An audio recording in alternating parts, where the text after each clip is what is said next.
을 지켜주시는 하나님의 모습을 볼 수 있습니다. 지금 우리가 살펴보고 있는 것처럼 사울은 계속해서 다윗을 질투하고 다윗을 잡으려고, 다윗을 없애려고 합니다. 직접 창을 던지기도 하고 사람을 보내서 잡으려고 하죠. 하지만 그럴 때마다 다윗은 잡히지 않고 다윗은 죽지 않습니다. 보이지 않는 하나님의 손, 다윗을 지켜주시는 하나님의 모습을 만날 수 있습니다. 오늘 본문 역시 그러한 맥락입니다. 오늘 본문은 이와 관련하여 어떤 내용인지 우리가 천천히 한번 살펴보도록 하겠습니다. 먼저 내용 관찰 1번입니다. 다윗은 사울을 피해 누구에게로 갑니까? 앞서 우리가 읽지는 않았지만 앞선 말씀을 보니 다윗은 사울을 피해서 도망을 갑니다. 라마에 있는 사무엘에게 도피를 하죠. 그렇다면 다윗은 왜 다른 곳이 아니라 라마에 있는 사무엘에게 도피를 했을까요? 그것은 자신을 부르고 자신에게 기름을 부어주고 너는 장차 이스라엘의 왕이 될 거야 라고 말하는 사무엘, 다윗을 어떻게 보면 의지할 사람은 사무엘밖에 없었던 것 같습니다. 그렇기 때문에 다윗은 목숨의 위협 속에서 사무엘을 찾아서 그를 갔던 거죠. 그래서 사무엘을 만나서 그동안의 일을 전부 다 사무엘에게 이야기를 합니다. 그러자 그 이야기를 들은 사무엘은 다윗을 데리고 라마의 근처지 거주지 나요스로 이동을 합니다. 거기에서 이제 살게 해줍니다. 그것은 그냥 살았다는 의미가 아니라 숨었다는 의미로 볼 수 있겠죠. 왜죠? 더 이상 사울이 다윗을 찾지 못하고 다윗이 죽지 않도록 말입니다. 이렇게 사울의 광기를 피해 도망간 다윗을 사울은 기어코 찾아냅니다. 어떻게 찾아낼 수 있었을까요? 그것은 아마 사울이 사람들을 많이 풀어서 온 곳곳을 이제 살펴게 수색하게 만들었습니다. 그렇기 때문에 라마 근처지 나윗에 있는 다윗의 거주지를 알게 되었죠. 그러니까 사울은 계속해서 정보를 수집했다는 것을 알 수 있습니다. 끊임없이 다윗을 해하고자 하는 사울의 모습을 볼 수 있죠. 라마 나요스에 있다는 소식을 들은 사울은 다윗을 잡으러 사람을 보냅니다. 그럴 때 놀라운 일이 일어나기 시작을 합니다. 그것이 바로 내용 관찰 2번입니다. 2번을 함께 보도록 하겠습니다. 다윗을 잡으러 간 전령들과 사울은 결국 어떻게 됩니까? 20절과 23절을 보면 다윗을 잡기 위해서 사울이 사람을 보냅니다. 그런데 한번 생각해 봅시다. 다윗은 어떤 사람이었을까요? 앞선 본문에서 살펴본 것과 같이 다윗은 믿음으로 골리앗을 무너뜨리고 그 다음에 블레셋 사람들과 싸워서 이긴 사람입니다.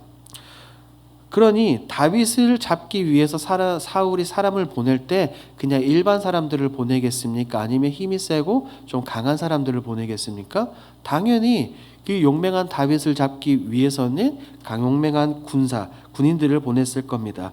그런데 놀랍게도 그들은 다윗을 잡지 못합니다. 다윗과 싸워서 패배한 것이 아니었죠. 어떤 놀라운 일이 그들에게 일어났습니다.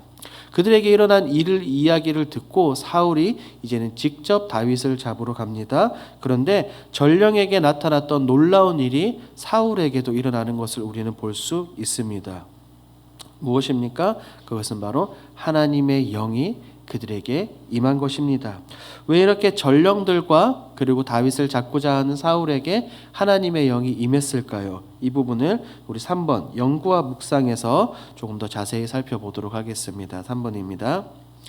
하나님의 영이 전령들과 사울에게 임한 이유는 무엇입니까? 전령들이 사무엘과 선지자 무리를 만날 때 하나님의 영이 그들에게 곧장 임하고 그들이 예언을 합니다. 그리고 사울이 다윗을 잡기 위해 움직였을 때도 하나님의 영이 그에게 임하고 예언을 합니다. 결국은 최종적으로 그들은 다윗을 잡지 못합니다. 잘 생각해 보면 지금 하나님은 생각하지도 못한 방법을 통해서 다윗을 지키시고 보호하는 모습을 볼 수 있죠. 하나님의 영에 사로잡힌 다윗, 하나님의 영에 사로잡힌 사무엘 근처만 가도 하나님의 영에 사로잡히는 사건입니다. 엄청난 사건입니다. 하나님은 감히 사람이 생각하지도 못한 방법으로 다윗을 지켜주고 계십니다. 사울의 죽음의 위협 가운데에서도 하나님의 영에 의해 직접 보호를 받죠. 이것을 통해 우리가 알 수 있는 것은 무엇입니까? 하나님께서 끊임없이 지금 다윗과 함께하고 있다는 사실입니다. 예전에는 다윗의 입술을 통해서 다윗의 고백을 통해서 하나님께서 함께하고 있는 것을 우리는 알았지만 이제는 직접 다윗의 눈을 통해서 다윗의 삶을 통해서 하나님께서 그와 함께하고 있다는 사실을 우리는 볼 수 있습니다. 이런 다윗의 모습을 보면서 우리는 무엇을 알 수 있을까요? 4번 느낀 점으로 가보겠습니다. 다윗을 보호하기 위해 사울과 전령들을 강권적으로 사로잡으시는 하나님을 보며 무엇을 느낍니까? 저는 하나님과 함께하는 사람, 하나님과 함께 동행하는 그리스도인, 성도들이 이렇지 않나 생각합니다. 지금 우리 스스로가 다윗이 한번 되어보면 좋겠습니다. 권력을 가지고 있는 왕이 나를 잡으려고 합니다. 나는 군사도 없고 백도 없습니다. 아무것도 없고 그저 도망자 신세입니다. 거주할 곳도 없어서 도망을 다니죠. 다른 지역으로 도망을 갑니다. 그런데 거기까지 사울의 손길이 뻗쳐서 나를 잡으려고 합니다.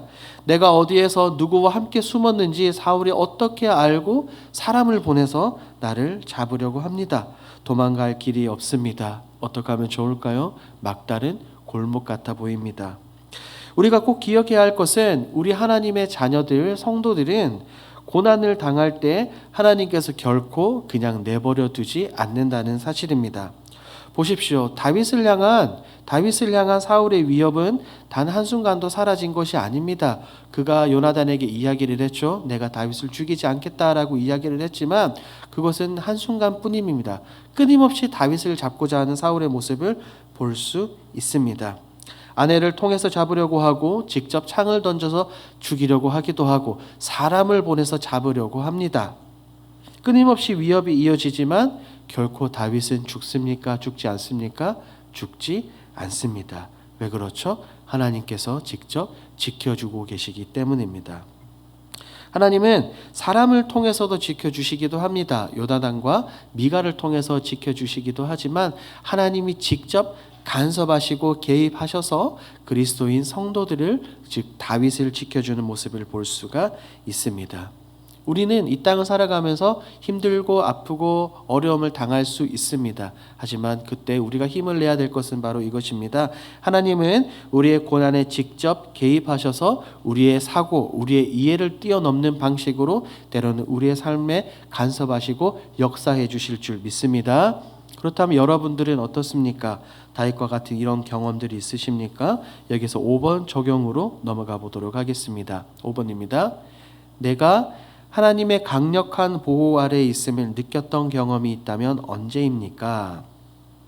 말씀드린 것과 같이 하나님은 내가 전혀 생각하지 못했던 방식으로 지켜주시고 보호해 주십니다. 저는 이 본문에 등장하는 다윗의 모습을 보고 곧장 머릿속에 떠올렸던 것이 출애굽한 이스라엘 백성들을 떠올렸습니다. 출애굽하고 백성들이 나아갈 때 바로가 그 군대를 이끌고 그들을 쫓아옵니다. 성경을 보니 어떻습니까? 그들의 백성들의 앞에는 홍해가 있고 뒤에는 바로의 군대입니다. 마치 도망간 다윗을 향해서 사울이 사람을 보내는 것과 비슷합니다. 더 이상 물러설 곳도 피할 곳도 없는 진퇴양난의 그런 위기 속에서 하나님은 어떻게 역사하셨습니까? 생각지도 못한 방법, 즉 바다를 갈라버리시고 그곳으로 인도하셨습니다. 오늘 본문에서는 바다를 가른 것 대신 하나님의 영이 그들에게 임했고 그들이 예언을 하면서 다윗을 잡지 못했죠. 다른 사람들은 알지 못해도 나 자신은 알고 있는 하나님의 간섭하심, 하나님의 보호하심이 있는 줄 생각합니다. 제가 아는 한 권사님은 그렇습니다. 암투병 중에 임신을 했습니다. 그런데 놀라운 것은 그 어려운 상황에도 불구하고 날마다 새벽 제단을 쌓다 보니 그 암이 스스로 사라져 버린 것입니다. 그리고 건강하게 자녀를 출산하셨습니다. 이런 간증들을 접할 때 우리는 깨달을 수 있죠. 하나님의 보호하심, 하나님의 간섭하심은 결코 나와 동떨어진 것이 아니라 언제나 나와 함께 한다는 것을 말합니다. 오늘 본문에 등장하는 다윗의 모습을 보며 우리는 무엇을 결단해야 되겠습니까? 5-1번입니다. 날마다 하나님의 영이 소멸하지 않고 성령 충만한 삶을 살기 위해 무엇을 결단하겠습니까? 성령 충만한 삶, 하나님과 동행하는 삶을 살기 위해서는 다른 것이 아닙니다. 첫 번째, 먼저 말씀이신, 말씀 그 자체이신 하나님과 함께 해야 합니다. 말씀이신 하나님과 함께 하기 위해서는 먼저 말씀을 읽고 말씀을 가까이 해야 되겠죠. 우리가 매일 새벽 지금 큐티로 사무엘상 본문을 나누는 것처럼 큐티를 통해서 우리가 말씀을 듣고 그것을 깨닫고 삶 속에 적용하는 것이 중요합니다. 그리고 우리가 우측 상단에 보면 매일매일 읽어야 될 그 성경 통독 분량이 있습니다. 그것을 읽으면서 말씀을 늘 가까이 하십시오. 두 번째, 성령 충만을 위해서 기도해야 합니다. 이것은 그냥 기도의 자리에 왔다가 묵상만 하고 앉았다가 돌아가는 것이 아닙니다. 간절히 부르짖어야 됩니다. 새벽 시간, 수요 시간, 금요 기도의 시간이 있지 않습니까? 특별히 우리가 금요 기도의 불이 2023년부터 뜨겁게 타오르고 있습니다. 그런 기도의 자리에 나오셔서 뜨겁게 부르짖기를 주님의 이름으로 축복합니다. 사도행전 2장에 왜 그곳에 성령의 뜨거운 불이 임했습니까? 제자들이 모여서 같은 마음, 한 마음으로 부르짖으며 기도했기 때문입니다. 그럴 때 하나님과 함께 동행하며 성령 충만한 삶을 살 수 있습니다. 이렇게 말씀과 기도를 통해 하나님과 함께하며 성령 충만한 삶을 사는 우리 사랑하는 길동의 모든 성도들이 되길 주님의 이름으로 축복합니다.